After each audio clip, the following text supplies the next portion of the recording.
Okay, सो कल के topic को हम लोग आगे बढ़ाते हैं। कल हम लोगों ने पढ़ा था कि लिविंग वर्ल्ड में लिविंग ऑर्गेनिज्म की क्या क्या कैरेक्टर्स हो सकते हैं और उन कैरेक्टर को लिस्ट किया था। कैरेक्टर को लिस्ट करते वक्त हम लोगों के सामने एक लिस्ट बनी थी, वो एक बार और आप लोग दोहरा सकते हैं। आप याद करिए, हमने बताया था कि जो लिविंग ऑर्गेनिज्म होते हैं वो ग्रोथ करते हैं, इसके अलावा लिविंग ऑर्गेनिज्म रिप्रोडक्शन करते हैं। ग्रोथ रिप्रोडक्शन के अलावा लिविंग ऑर्गेनिज्म में सेंसिटिविटी होती है। इसके अलावा लिविंग ऑर्गेनिज्म में रेस्पॉन्सिवनेस होता है।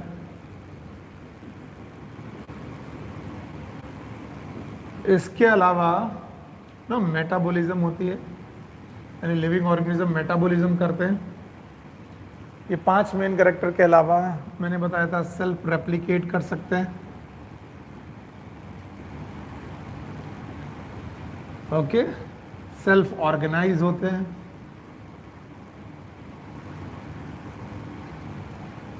एक और प्रॉपर्टी मैंने आपको बताई थी, इनमें इवर्जेंट प्रॉपर्टी होती है। ऐसे मैंने और सारे 9 फैक्टर आपको सिखाए थे। खैर, इनमें से हम लोगों ने कल डिस्कस किया ग्रोथ और ग्रोथ से रिलेटेड जितने भी पॉइंट हो सकते थे वो, और कल डिस्कस किया रिप्रोडक्शन। और हमने पाया कि ग्रोथ एंड रिप्रोडक्शन ये दोनों नॉन डिफाइनिंग कैरेक्टर हैं।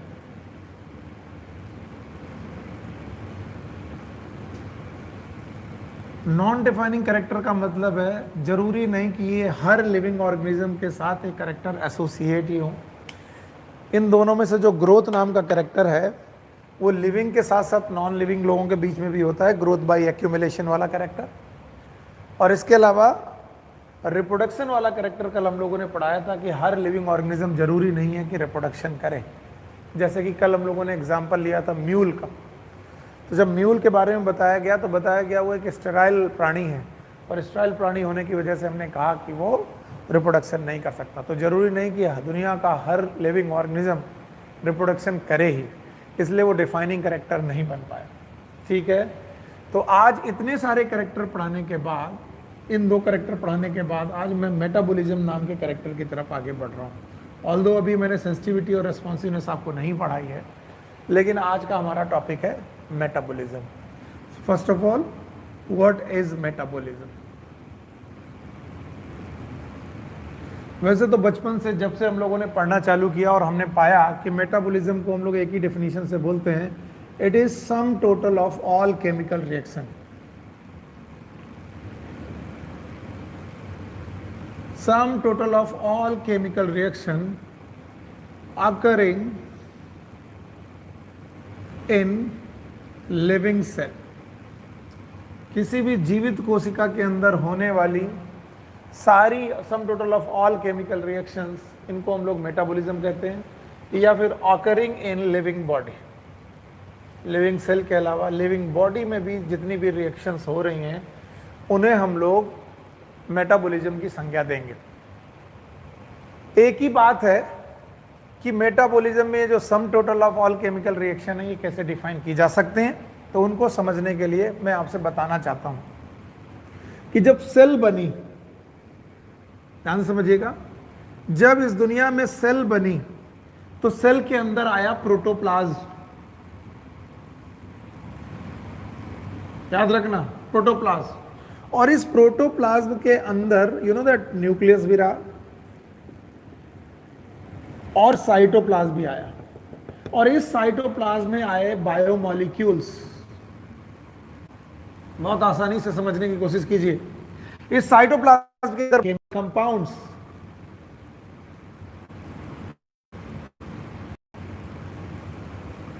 बहुत ध्यान से समझने की कोशिश करिएगा, और जरा सा भी इधर उधर दिमाग लगाएंगे आप बोर होने लगेंगे, समझ में नहीं आएगा। तो आपके सामने जो है सेल है, इस सेल के अंदर प्रेजेंट है केमिकल्स, और केमिकल्स जिनका नाम है बायोमॉलिक्यूल। अगर ये बायोमॉलिक्यूल ना होते तो आप इस दुनिया में जिंदा नहीं होते। आपकी बॉडी में बायोमॉलिक्यूल होने की वजह से ही आप जिंदा हैं, याद रहे। तो इन बायोमॉलिक्यूल, इन केमिकल को कुछ रिएक्शन इन बायोमॉलिक्यूल को बना रही हैं, फॉर्मिंग रिएक्शन है, और कुछ ऐसी रिएक्शन है जो ब्रेकिंग रिएक्शन है। यानी कुछ बायोमॉलिक्यूलों को, उन्हीं पर्टिकुलर बायोमॉलिक्यूल को ब्रेक कर रही हैं, या किसी पर्टिकुलर बायोमॉलिक्यूल को फॉर्म कर रही हैं, या फिर पर्टिकुलर बायोमॉलिक्यूल को ब्रेक कर रही हैं। ऐसी रिएक्शन, फॉर्मिंग और ब्रेकिंग रिएक्शन को मिलाकर हम लोग मेटाबॉलिज्म बोलते हैं। अब जाकर के आप पूछेंगे it is some total of all chemical reaction का मतलब है what is the meaning of sum total. Sum total का मतलब है कुछ ऐसी रिएक्शन जो फॉर्म करे किसी कंपाउंड को, कुछ ऐसी रिएक्शन जो ब्रेक करें किसी कंपाउंड को। अगर मैं इसको एम ही पढ़ाता रहा तो आपको समझ में नहीं आएगा। लेट सपोज आपके सामने मैं ग्लूकोज नाम का बायोमॉलिक्यूल रखता हूं, ये रहा वो ग्लूकोज। तो बहुत सारी ऐसी रिएक्शन होंगी जिनकी वजह से ग्लूकोज बन रहा होगा, फॉर्मिंग होगी जो ग्लूकोज को बना रही होंगी, और बहुत सारी ऐसी रिएक्शन भी होंगी जो ग्लूकोज को ब्रेक कर रही होंगी किसी दूसरे कंपाउंड में, ब्रेकिंग करने वाली रिएक्शन होंगी। तो ग्लूकोज को बनाने वाली रिएक्शन और ग्लूकोज को ब्रेक करने वाली रिएक्शन आपकी कॉन्टिन्यूअस आपकी बॉडी में चलती रहेंगी। इन फॉर्मिंग रिएक्शन का नाम हम लोगों ने एनाबॉलिक रिएक्शंस रखा है, एनाबॉलिक रिएक्शंस। और ब्रेकिंग रिएक्शन का नाम हम लोगों ने कैटाबॉलिक रिएक्शन रखा है। जो ग्लूकोज को बनाए उनका नाम हो गया एनाबॉलिक, और जो ग्लूकोज को तोड़ दें उन्हें बोले कैटाबॉलिक। अब आप कहेंगे ग्लूकोज ही क्यों? ग्लूकोज नहीं, कोई भी बायोमॉलिक्यूल अगर आपकी कोशिका में प्रेजेंट है तो उसका फॉर्मिंग और ब्रेकिंग अगर कॉन्टिन्यूअस चलता रहा तो एनाबॉलिज्म और कैटाबॉलिज्म दोनों चलती रहेंगी, और एनाबॉलिज्म और कैटाबॉलिज्म दोनों चलती रहेंगी तो sum total of all chemical reaction it is known as metabolism. तो सही बात तो ये है कि metabolism is nothing but total of anabolism plus catabolism. ये एनाबॉलिज्म और कैटाबॉलिज्म सम टोटल है, यानी जब तक आपकी मेटाबॉलिज्म और कैटाबॉलिज्म। अगर आपको ये बात मैं कुछ और समझाने की कोशिश करता हूं। चलिए, जितने भी कैरेक्टर बताए गए उन कैरेक्टर में ग्रोथ और रिप्रोडक्शन कल मैंने आपको पढ़ा, इसका क्लास के लिए मेटाबॉलिज्म है, और मेटाबॉलिज्म समझाते वक्त मैंने बोला it is a some total of all chemical reaction. याद रहे, all living organism perform metabolism. दुनिया के जितने भी ऑर्गेनिज्म हैं वो मेटाबॉलिज्म को कोई भी दुनिया का नॉन लिविंग ऑर्गेनिज्म मेटाबॉलिज्म नहीं कर सकता। No non living organism can perform metabolism. जो मेटाबॉलिज्म है किसी नॉन लिविंग ऑर्गेनिज्म के द्वारा कभी भी परफॉर्म नहीं होती। अब आपको 2 मिनट रुक करके मेरी एक बात समझनी। बात यूं समझनी है कि जैसे जैसे ओरिजिन ऑफ लाइफ शुरू हुई, प्लीज ध्यान सुने, इस दुनिया में जीवन की उत्पत्ति शुरू हुई तो बहुत सारे केमिकल्स आपस में जुड़ते गए। कहते हैं कि भैया जो लिविंग चीजें जिंदा प्रोड्यूस हुई हैं इस धरती पे वो नॉन लिविंग चीजों से बनी है। तो क्या हुआ, समुद्र के अंदर ये केमिकल्स जो है वो इकट्ठा होते रहे। ये जो केमिकल्स हैं एग्रीगेट करके एक केमिकल का समूह बनाते हैं जिसे बोलते हैं कोजरवेट्स। जब कभी आप ओरिजिन ऑफ लाइफ पढ़ेंगे तो ये बात आप में आएगा। जैसे जैसे केमिकल इकट्ठा होते रहे, बहुत सारे केमिकल यहाँ थे, नॉर्मल इनऑर्गेनिक केमिकल से ऑर्गेनिक बना, ऑर्गेनिक से लार्जर ऑर्गेनिक बना, और लार्जर ऑर्गेनिक से और लार्जर ऑर्गेनिक बना, फिर ये कोजरवेट नाम का एक स्ट्रक्चर बना। बोलते हैं कोजरवेट नाम का जो स्ट्रक्चर था एक केमिकल का समूह था, केमिकल ग्रुप था, ये केमिकल का ग्रुप था, बट नॉन लिविंग था। क्या था? Non living. तो ऐसे नॉन लिविंग होने के बाद नॉन लिविंग था, लेकिन इसी कोजरवेट से पहली सेल बनी। तो जब कोई पूछे कि सेल और कोजरवेट में डिफरेंस क्या है तो बोलेंगे कि बेटा कोजरवेट में भी केमिकल ग्रुप्स पाए जा रहे हैं, केमिकल कंपाउंड पाए जा रहे हैं, और सेल में भी, याद रखना, सेल में भी केमिकल्स पाए जा रहे हैं। जब ये भी केमिकल का समूह है और ये भी केमिकल का समूह है, दोनों केमिकल का समूह है, मानकर देखिए कोजरवेट भी केमिकल का समूह और कोशिका भी केमिकल का ही समूह है, तो ये नॉन लिविंग क्यों है और इसे लिविंग क्यों माना गया? क्यों? क्योंकि बेटा जो सेल के अंदर का केमिकल ग्रुप था उसे माना गया प्रोटोप्लाज्म। क्या माना गया? प्रोटोप्लाज्म। और प्रोटोप्लाज्म वो जगह है जहां पर पहली बार चालू हुई मेटाबॉलिक रिएक्शन। इसका मतलब नॉन लिविंग और लिविंग के बीच में आकर कौन रुक गया? Metabolic reaction. यानी कि ये भी केमिकल था और ये भी केमिकल था, लेकिन इनमें metabolic reaction emergent property living वाली नहीं सुपर कर पाई, लेकिन यहां पर जितनी भी मेटाबॉलिक रिएक्शन चालू हुई उन्होंने इस कोशिका के अंदर के केमिकल को लिविंग कंडीशन पैदा कर दी। इसका मतलब इस दुनिया में मेटाबॉलिज्म मतलब लिविंग। मेटाबॉलिज्म डायरेक्ट आपको बताता है इस दुनिया में जो भी दुनिया में जिंदा है वो मेटाबॉलिज्म जरूर करेगा। बिना मेटाबॉलिज्म के लाइफ संभव ही नहीं है। इसीलिए मेटाबॉलिज्म को लोगों ने डिफाइनिंग प्रॉपर्टी बताया, defining property of living world. Defining characteristic है, इसको हम लोगों ने मेटाबॉलिज्म को डिफाइनिंग कैरेक्टरिस्टिक बोला है।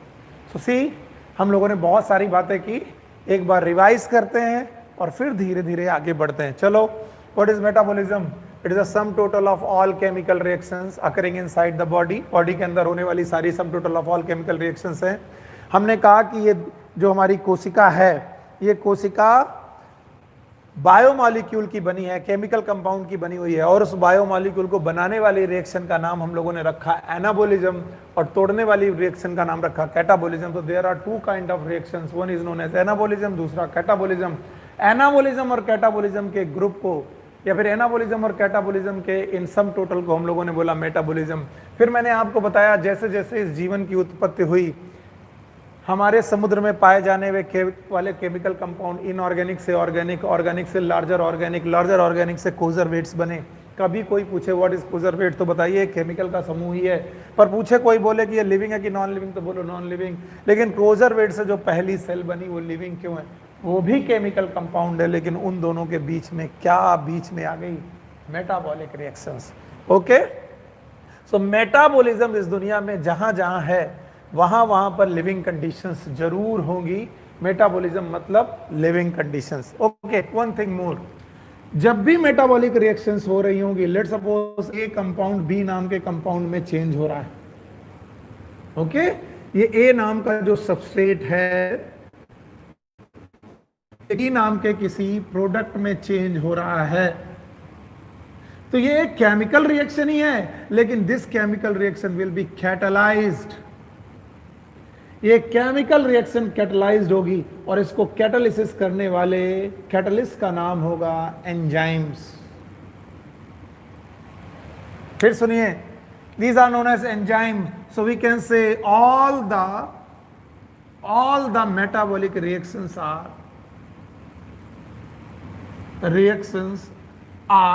catalyzed by enzyme.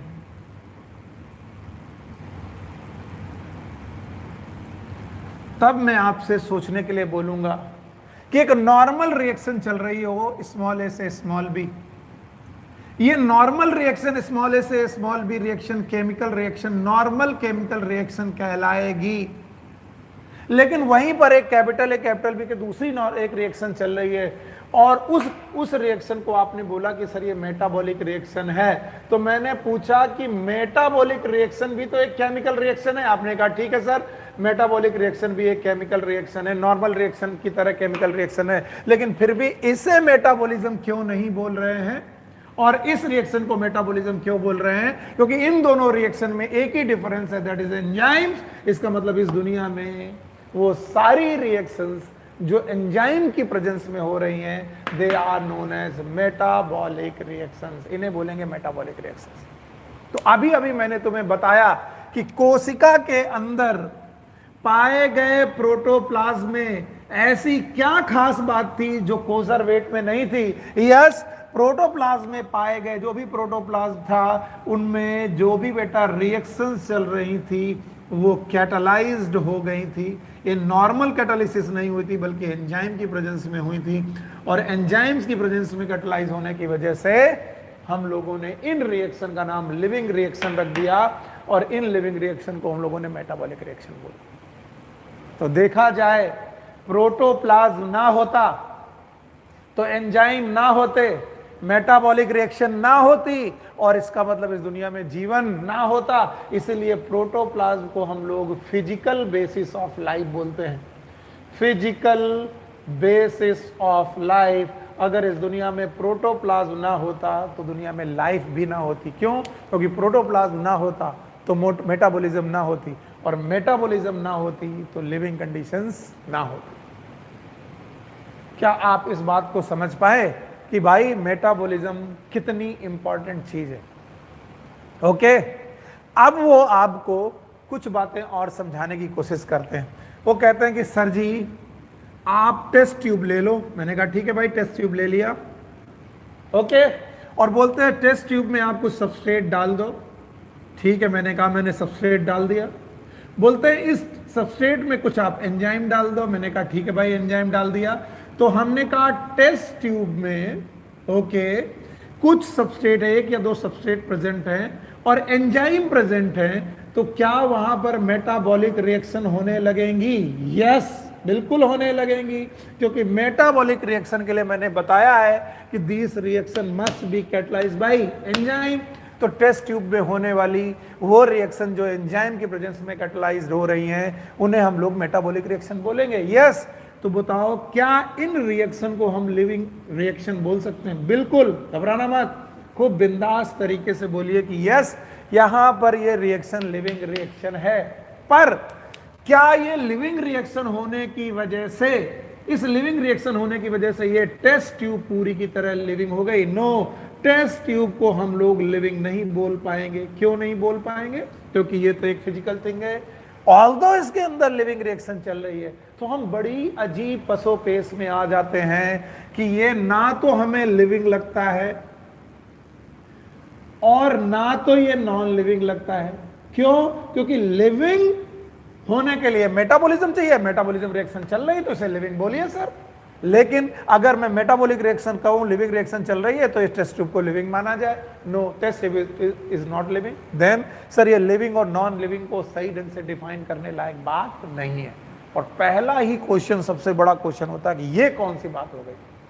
या तो आप इसे लिविंग बोलिए या तो नॉन लिविंग बोलिए। तो मैं आपसे फिर कहूंगा, आप वापस लौटिए सेल की तरफ।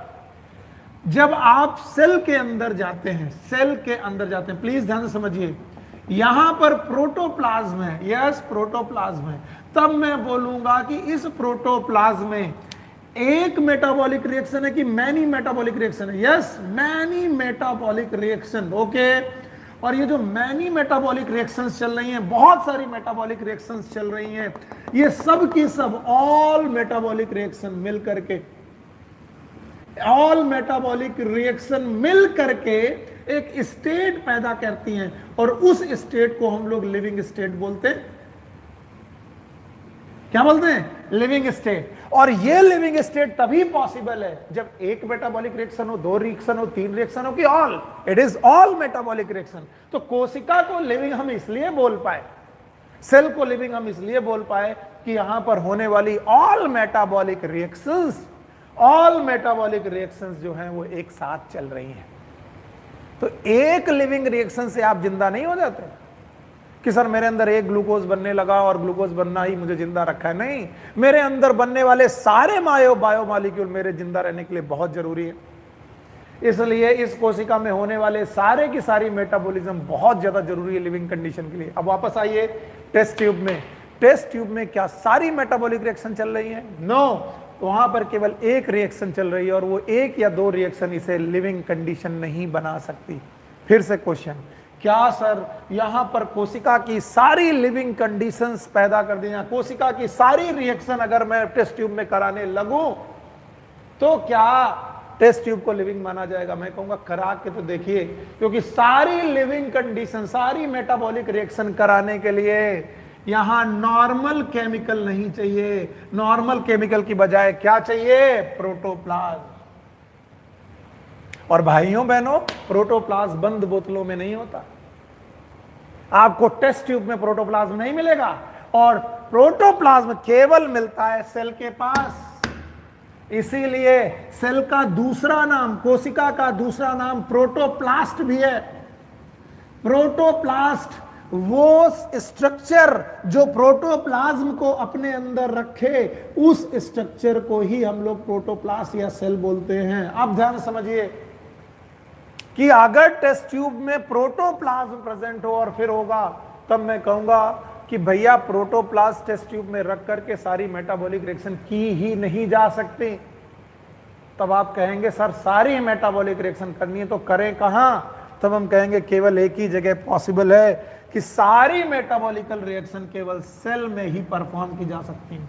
Only cell is the place where all metabolic reaction can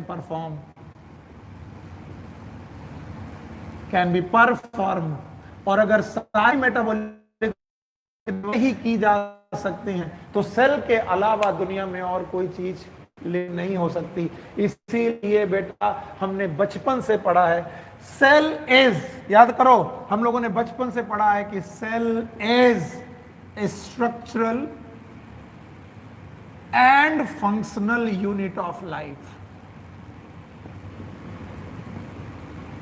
यानी सेल से छोटा स्ट्रक्चर पॉसिबल नहीं है जिसमें जिंदगी हो, और सेल से छोटा फंक्शन भी पॉसिबल नहीं है जिसमें लाइफ हो। इसका मतलब लाइफ होने के लिए मिनिमम रिक्वायरमेंट क्या है?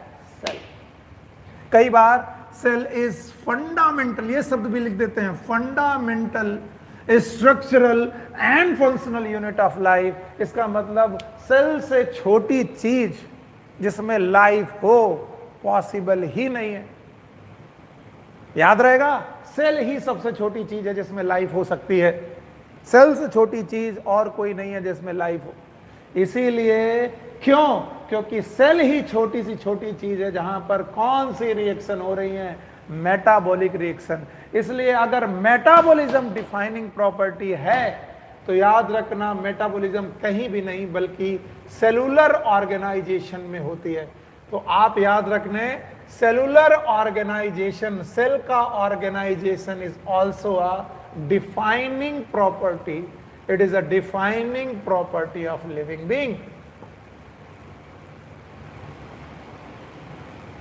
तो जितना मेटाबॉलिज्म इंपॉर्टेंट है उतना ही सेलुलर स्ट्रक्चर इंपॉर्टेंट है, क्योंकि सारी मेटाबॉलिक रिएक्शन टेस्ट ट्यूब में करवाई जा ही नहीं सकती। और सारी मेटाबॉलिक रिएक्शन करवाने के लिए आपको क्या चाहिए?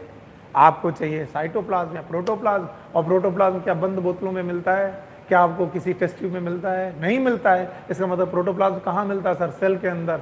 तो जहां प्रोटोप्लाज्म होगा वहीं सारी मेटाबॉलिक रिएक्शन होंगी, वहीं लिविंग कंडीशंस आएंगी। तो हम कह सकते हैं जहां प्रोटोप्लाज्म होगा वहीं लाइफ होगी। और अब मैं पूछता हूं कि प्रोटोप्लाज्म कहाँ होगा, तो आप बोलोगे सेल के अंदर। तो आप क्या बोलोगे? Cellular organisation is also very important for the living being. So this was again a defining property जो आपको मालूम होनी चाहिए थी। ओके, चलिए रब करते हैं। ग्रोथ और रिप्रोडक्शन के बाद आज हम लोगों ने मेटाबॉलिक रिएक्शंस पढ़ी और मेटाबॉलिक रिएक्शन को समझने की कोशिश की। मैं मिटा रहा हूँ, आप मुझे बताइए what is metabolic reactions? Metabolic reactions are the sum total of all chemical reactions. कोई बोले सम टोटल क्यों? कितने प्रकार की रिएक्शन हो सकती हैं? तो आप बोलोगे कुछ फॉर्मिंग रिएक्शन होगी, कुछ ब्रेकिंग रिएक्शन होगी। तो मैं बोलूंगा फॉर्मिंग रिएक्शन का नाम क्या होगा? आप बोलोगे एनाबॉलिज्म। मैं बोलूंगा ब्रेकिंग रिएक्शन का नाम क्या होगा? आप बोलोगे कैटाबॉलिज्म। तो मैं बोलूंगा anabolism and catabolism both are, anabolism and catabolism both are included in metabolism. इसका मतलब मेटाबॉलिज्म में दो प्रकार के रिएक्शन है, एनाबॉलिज्म और कैटाबॉलिज्म। और इस दुनिया में जो भी जिंदा है उसको क्या करना पड़ेगा? मेटाबॉलिज्म। ओके, नाउ अब हम लोग ग्रोथ, रिप्रोडक्शन, मेटाबॉलिज्म और सेलुलर ऑर्गेनाइजेशन के बाद आगे बढ़ते हैं और कॉन्शियसनेस की तरफ आते हैं। कॉन्शियसनेस को मैंने दो हेड में आपको समझाने की कोशिश की थी। One is known as sensitivity और दूसरा है responsiveness.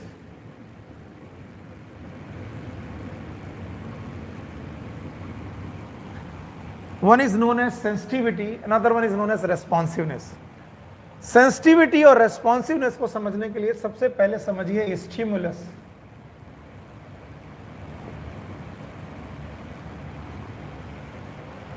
Okay, so what is stimulus? Any change. देखिए मैंने क्या बोला, कोई भी बदलाव any change in physical, chemical और बायोलॉजिकल,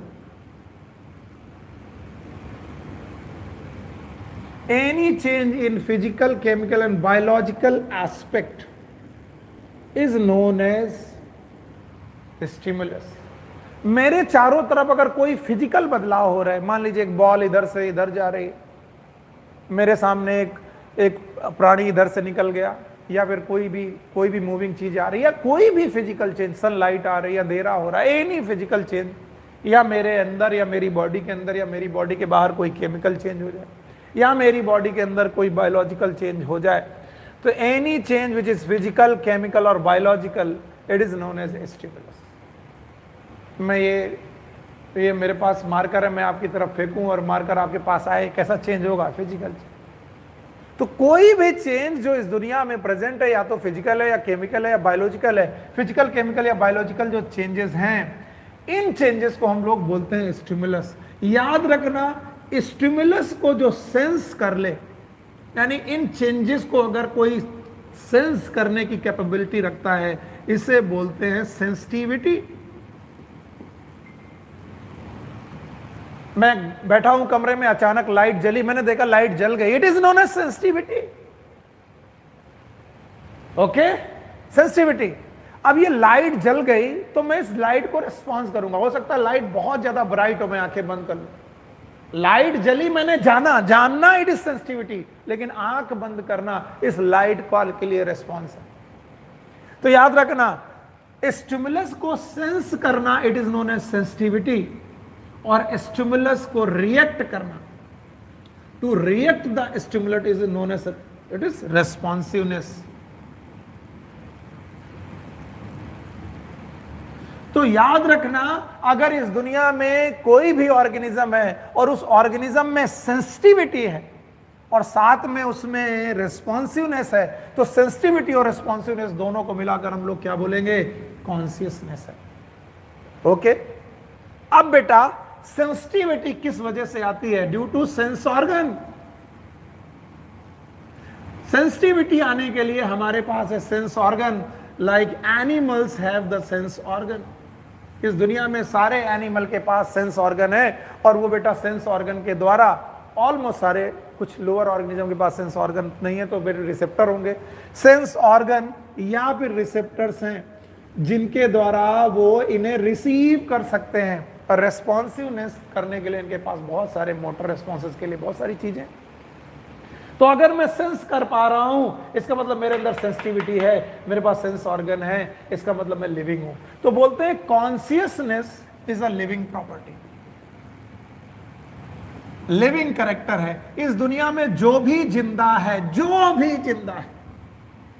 उसके पास सेंसिटिविटी है. इस दुनिया में जो भी जिंदा है उसके पास रेस्पॉन्सिवनेस है. इसका मतलब सेंसिटिविटी और रेस्पॉन्सिवनेस होना, it is known as consciousness. Okay. किसी ने बोला कि सर सेंसिटिविटी के लिए हमें चाहिए सेंस ऑर्गन. एनिमल तो ठीक है सर, एनिमल में सेंस ऑर्गन है, but what about the plants? मैं बता दूं, इनके पास सेंस ऑर्गन भले ना हो, पर इनके पास भी रिसेप्टर्स हैं. रिसेप्टर्स हैं जो इस स्टिमुलस को रिसीव कर सकते हैं. Then what about the unicellular organism? Sir आप मुझे यूनिसेलुलर ऑर्गेनिज्म के बारे में बताइए, एक कोश की जंतुओं के बारे में बताइए. Unicellular organism, sir unicellular organism like amoeba,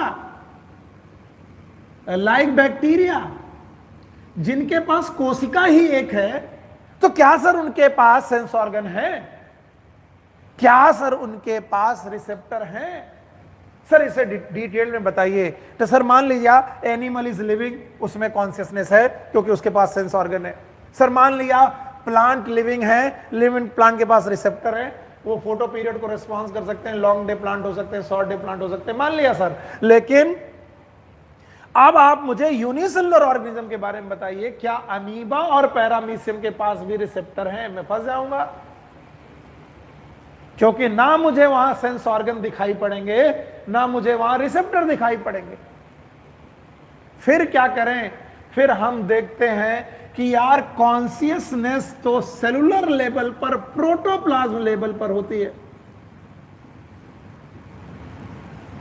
भैया बहुत इंपॉर्टेंट पॉइंट, प्रोटोप्लाज्म के अंदर इरिटेबिलिटी पाई जाती है, इसे कभी मत भूलिएगा वरना आप डिफाइन नहीं कर पाएंगे बहुत सारी चीजों को। इरिटेबिलिटी पाई जाती है, आप इसमें कोई भी स्टिमुलस डालें, प्रोटोप्लाज्म इस स्टिमुलस को रिसीव करने के बाद प्रोटोप्लाज्म इरिटेट होता है, वाइब्रेशंस चेंज होते हैं, these are known as irritability. और ये irritability is nothing but sensitivity and responsiveness together. Sensitivity and responsiveness together present in protoplasm. तो भैया अभी थोड़ी देर पहले मैंने आपको पढ़ाया था कि protoplasm is a physical basis of life. अगर प्रोटोप्लाज्म है तो कॉन्शियसनेस होगी भाई। इसका मतलब कॉन्शियसनेस होने का ब्रेन से कोई लेना देना नहीं है। हां, ब्रेन से भी लेना देना है, केवल ब्रेन से लेना देना नहीं। क्यों? क्योंकि आप फंस जाएंगे कि क्या सर एनिमल कॉन्शियस हैं, तो आप बोलोगे यस। क्यों? क्योंकि एनिमल के पास सर ब्रेन है। यस, बिल्कुल ब्रेन है, पर मैं आपको अभी फंसा देता हूं। बताइए क्या प्लांट कॉन्शियस हैं? आप बोलोगे यस सर प्लांट कॉन्शियस हैं। तब मैं पूछूंगा क्या प्लांट में ब्रेन है? आप बोलेंगे नहीं है सर, फंस जाएंगे आप। इसका मतलब ब्रेन होना कोई गारंटी नहीं है कॉन्शियसनेस की। तो फिर कॉन्शियसनेस होने की गारंटी क्या है? Yes, this protoplasm. अगर आपके चारों तरफ प्रोटोप्लाज्म है, आपके पास प्रोटोप्लाज्म है, आप कॉन्शियस हैं, और इस कॉन्शियसनेस को हम लोग बोलते हैं सेलुलर लेवल ऑफ कॉन्शियसनेस।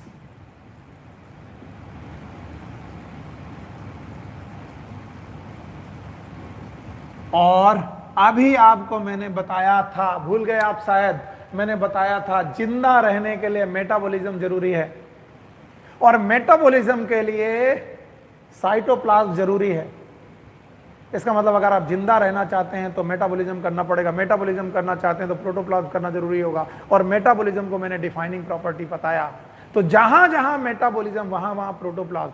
और इसको उल्टी तरीके से समझिए कि जहां जहां मेटाबॉलिज्म वहां वहां प्रोटोप्लाज्म, और जहां जहां प्रोटोप्लाज्म वहां वहां consciousness. Hence, consciousness is also a defining property.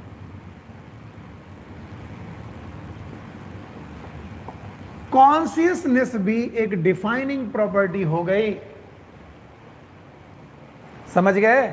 इसका मतलब आप ये कहें कि सर कॉन्शियसनेस डिफाइनिंग प्रॉपर्टी क्यों है, तो मैं बोलूंगा कॉन्शियसनेस डिफाइनिंग प्रॉपर्टी इसलिए है क्योंकि कॉन्शियसनेस प्रोटोप्लाज्म लेवल पर पाई जाती है, और प्रोटोप्लाज्म लेवल पर जो चीज भी पाई जाती है वो कॉन्शियसनेस कहलाएगी। तो कॉन्शियसनेस डिफाइनिंग प्रॉपर्टी हो गई। और मैंने बोला कॉन्शियसनेस होने में दो बातें, one is known as sensitivity, another one is known as responsiveness. कितना आसान हो गया हमें समझना कि कॉन्शियसनेस भी एक डिफाइनिंग प्रॉपर्टी है। क्यों? क्योंकि जहां जहां प्रोटोप्लाज्म वहां वहां मेटाबॉलिज्म, मेटाबॉलिज्म डिफाइनिंग, और जहां जहां प्रोटोप्लाज्म वहां वहां कॉन्शियसनेस, तो कॉन्शियसनेस भी डिफाइनिंग प्रॉपर्टी। बट एक छोटी सी बात जो हमारी एनसीईआरटी ने हमें बताई कि कॉन्शियसनेस जरूरी है प्रोटोप्लाज्म लेवल तक होने पर बस, लेकिन बेटा ब्रेन भी हमें कॉन्शियसनेस देता है। ब्रेन भी हमें कॉन्शियसनेस देता है, और ये जो कॉन्शियसनेस होती है ये सेंस ऑर्गन के लेवल पर होती है, सेंस ऑर्गन लेवल। तो ब्रेन भी कॉन्शियसनेस देता है, क्योंकि ब्रेन भी तो बेटा सेल्स का ही बना है, और उन सेल का नाम है नर्व सेल्स, और नर्व सेल्स में प्रेजेंट है ग्रे मैटर, और grey matter is nothing but protoplasm.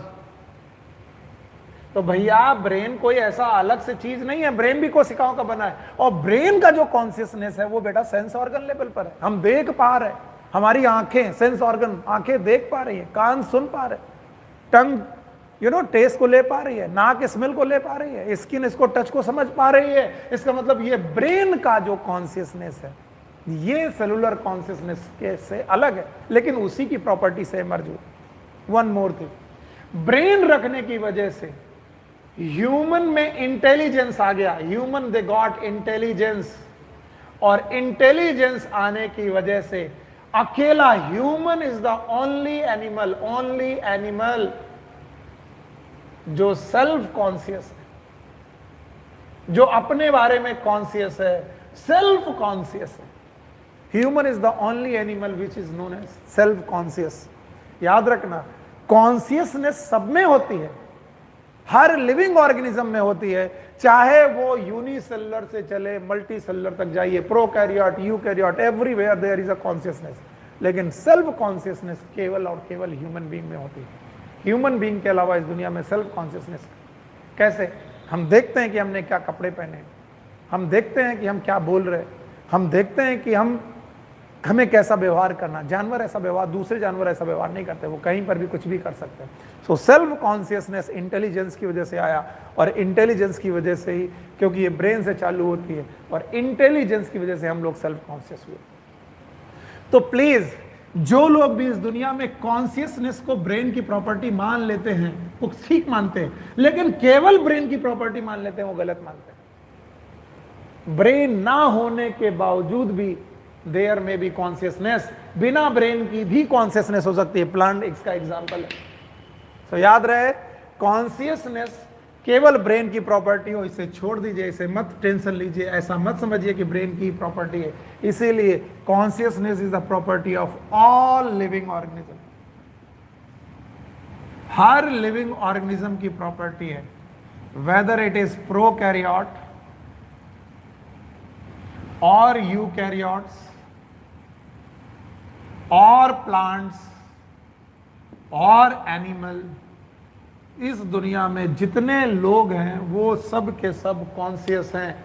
तो consciousness is the property of all living organism, इसे भूलिएगा मत। बहुत अच्छी तरीके से समझाया मैंने, और समझाने की कोशिश की। समझाया क्या? मैं समझाने की कोशिश कर रहा हूँ, आप देखिए आपको कैसा समझ में आ रहा। तो बताइए, क्या कॉन्शियसनेस का केवल ब्रेन से लेना देना है? नहीं, कॉन्शियसनेस का केवल ब्रेन से लेना देना नहीं है। कॉन्शियसनेस का लेना देना, अगर कॉन्शियसनेस का अगर बोल दो कि कौन एक ऐसी चीज़ है जो हमेशा कॉन्शियस होगी, इट इज़ प्रोटोप्लाज्म। और जहाँ जहाँ प्रोटोप्लाज्म वहाँ वहाँ मेटाबॉलिज्म, इसलिए जहाँ जहाँ कॉन्शियसनेस वहाँ वहाँ मेटाबॉलिज्म। सो आप कह सकते हैं metabolism is a okay feature, it is a feature of, और कैसा feature? Defining feature of the living organism. So आज हम लोगों ने बहुत सारे पॉइंट पे बात की। इन 2-3 पॉइंट पर आज हम लोगों ने बात की। पहले तो कल हम लोगों ने पढ़ा था ग्रोथ। देखिए मैं एक बार फिर से लिस्ट कर देता हूं। आपके सामने पढ़ा था मैंने, ग्रोथ पढ़ाया था, फिर मैंने पढ़ाया आपको रिप्रोडक्शन, ठीक है। इसके बाद आज मैंने पढ़ाया आपको मेटाबॉलिज्म। मेटाबॉलिज्म के बाद आपको आज मैंने पढ़ाया सेलुलर ऑर्गेनाइजेशन। सेल का ऑर्गेनाइजेशन, बिना सेल के तो मेटाबॉलिज्म पॉसिबल ही नहीं है। सेलुलर ऑर्गेनाइजेशन, इसके अलावा मेटाबॉलिज्म सेलुलर ऑर्गेनाइजेशन के बाद मैंने अभी अभी आपको पढ़ाया कॉन्शियसनेस। याद रहेगा? तो अब आपको क्या क्या सीखना है? One is growth and reproduction, they are non defining character. याद रखिए, they are non defining character of living being. यानी ये कैरेक्टर पाए तो जाएंगे लेकिन डिफाइनिंग नहीं है। बाकी 3 character, metabolism, cellular organism, consciousness, they are the defining character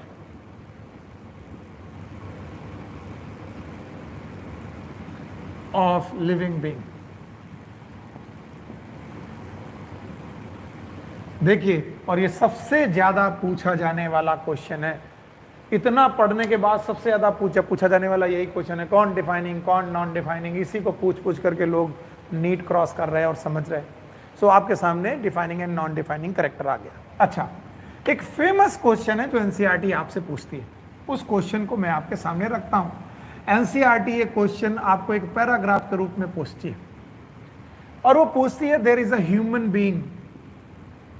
एक ह्यूमन बीइंग है, वो कोमाटोज है, उसको कोमा में है, वो कोमा में है। कोमा में है इसका मतलब वो ब्रेन डेड हो चुका है, उसका ब्रेन डेड हो चुका है। Okay.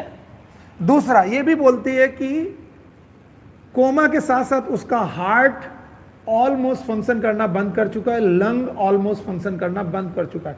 Heart and lungs they are replaced by heart lung machine. यानी वो आईसीयू में पड़ा हुआ है। आईसीयू एक सेटिंग होती है हॉस्पिटल की, इसे बोलते हैं intensive care unit, ICU, intensive care unit. यानी कि आईसीयू में एक ह्यूमन बीइंग पड़ा हुआ है जिसका ब्रेन डेड हो चुका है, कोमा में है वो, जिसका हार्ट और लंग फंक्शन करना बंद कर चुका है। बट हार्ट और लंग को फंक्शन कराने के लिए हमने हार्ट लंग मशीन लगा के रखी हुई है। हार्ट की जगह पर हार्ट की मशीन, एक मशीन आती है जो हार्ट और लंग का फंक्शन एक साथ करती है, हार्ट लंग मशीन बोलते हैं। और हम मानते हैं कि ये कभी भी रिट्रीव नहीं होगा, ये दोबारा कभी भी वापस आने वाला नहीं। अब वो कहते हैं ऐसे कोमेटोस आदमी को, लिविंग ऑर्गेनिज्म को लिविंग बोलेंगे या फिर नॉन लिविंग बोलेंगे? आप इसे लिविंग बोलेंगे कि नॉन लिविंग बोलेंगे? आप इस क्वेश्चन का जवाब दीजिए। और याद रखना, मुझे इतना मालूम है एनसीईआरटी पढ़ाते पढ़ाते इस क्वेश्चन पर बहुत सारे टीचर ने पीएचडी तक करके रखी हुई है और वो अपना अपना तरीका बताते हैं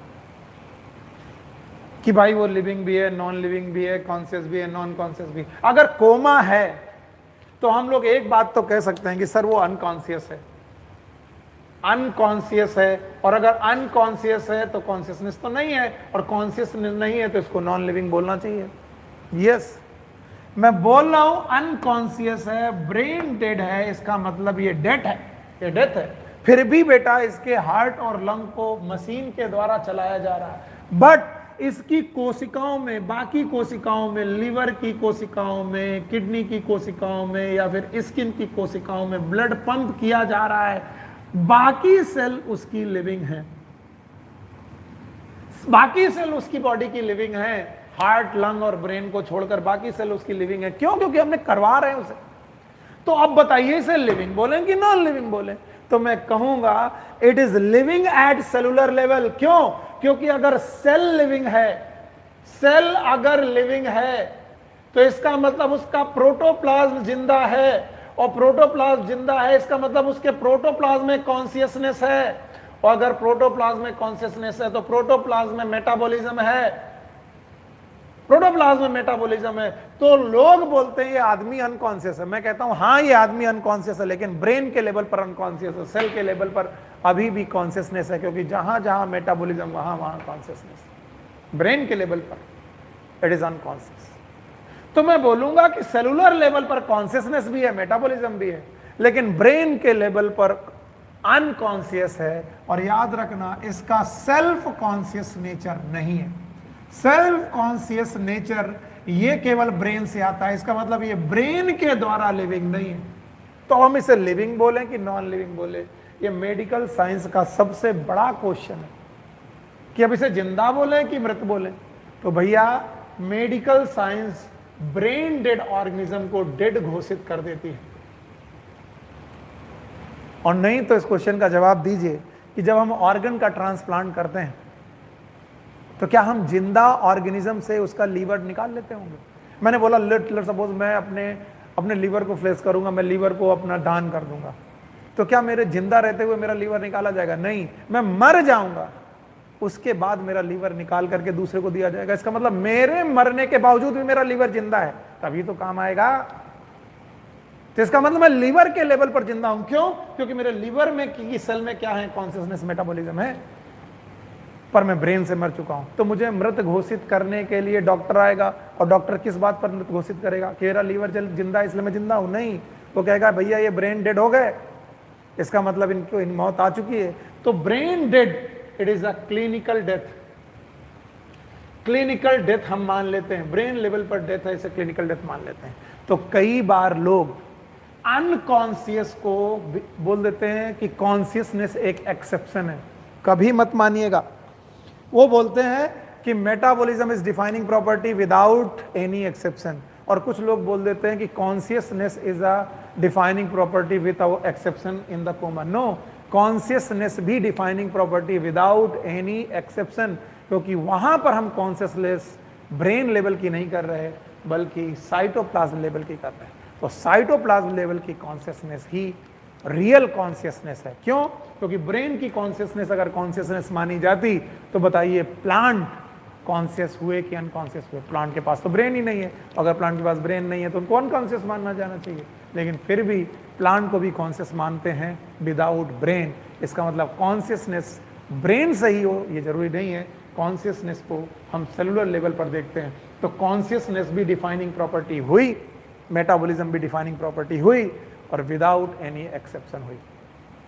okay, so this was the all 5 properties: growth, reproduction, metabolism, cellular organization, consciousness।